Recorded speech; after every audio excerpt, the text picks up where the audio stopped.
साम्राज्य न्यूज, सामान्यांचा असामान्य आवाज। वडिलांचे छत्र हरपलेलं आईला सुद्धा काळाने हिरावून नेलं।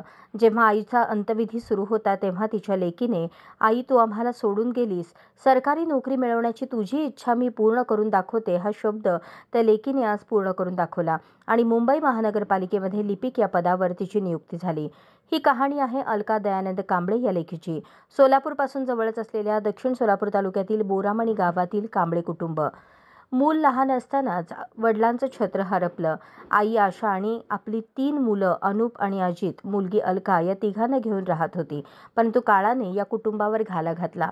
दुर्दैवी एका अपघातात आशा हिचा मृत्यू झाला। त्यामुळे या 3ही लेकरांवरील आई वडिलांचे छत्र हरपले। जेव्हा आईचा अंत्यविधी सुरू होता तेव्हा 3ही लेकरं टाहो फोडत, आई आम्ही सरकारी नोकरदार व्हावे अशी तुझी इच्छा होती ती पूर्ण करून दाखवतो, असा शब्द त्यावेळी त्यांनी दिला। त्यानंतर ही 3ही भावंडे मामा लक्ष्मण कटारे यांच्याकडे सोलापुरात राहायला आली।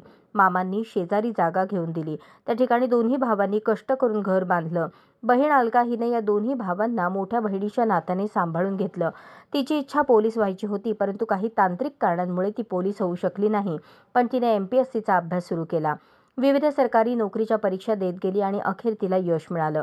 मुंबई महानगरपालिकेमध्ये लिपिक या पदावर अलका हिची बुधवारी 9 एप्रिल रोजी निवड झाल्याचे पत्र प्राप्त होताच कांबळे आणि कटारे कुटुंबाला पारावार उरला नाही। अलकाच्या डोळ्यातून आनंदाश्रू वाहिले। आईच्या अंत्यविधीला तिच्या पार्थिवावर तिने दिलेला शब्द अखेर पूर्ण केल्याचा आनंद सर्वांनाच आहे।